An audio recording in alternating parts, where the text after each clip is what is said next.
1906, Belanda menyerbu Bali dengan persenjataan lengkap, tapi Kerajaan Badung tidak lari, tidak menyerah. Mereka keluar berbaris tanpa senjata, tanpa rasa takut.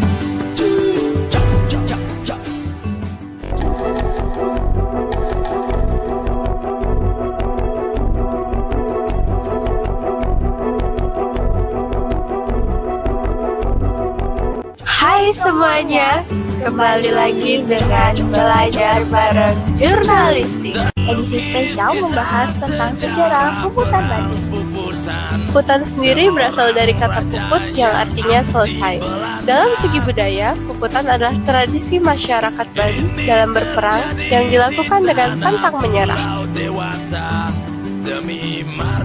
Sebelum pertempuran pecah, permasalahan datang ketika Kue Tek Chang, pedagang dari Cina yang kapal dagangnya berbendera Belanda, terdampar di Sanur pada Mei 1904. Setelah terdampar, mereka melakukan pembongkaran dan meminta Syah Bandar Sanur untuk menjaga barangnya. Saat melakukan pengecekan, Kue Tek Chang membuat laporan palsu bahwa uangnya dalam jumlah besar telah dicuri. Ia lantas menghadap Raja Badung, yakni Gusti Ngurah Made Agung, untuk meminta ganti rugi dengan nominal lebih besar.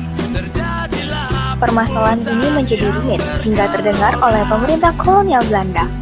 Gubernur Hindia Belanda, Van Hertz, tidak terima dengan sikap penguasa kerajaan Badung dan siap membalasnya dengan melakukan blokade ekonomi hingga mengirim ekspedisi militer ke Bali.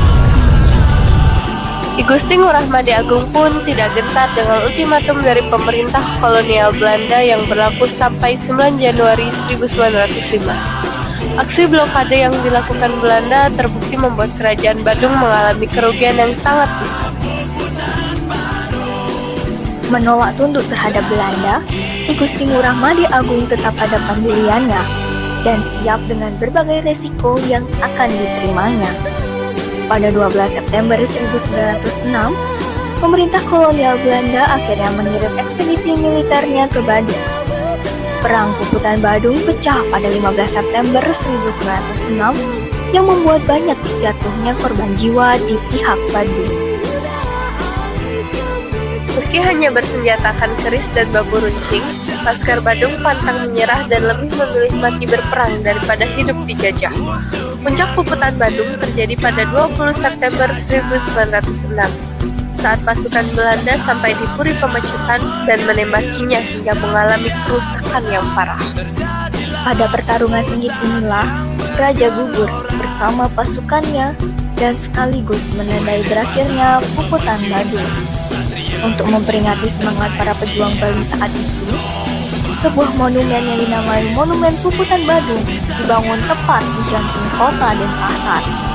Serta Raja Gusti Ngurah Made Agung ditetapkan sebagai pahlawan nasional oleh Presiden Joko Widodo pada 5 November 2015.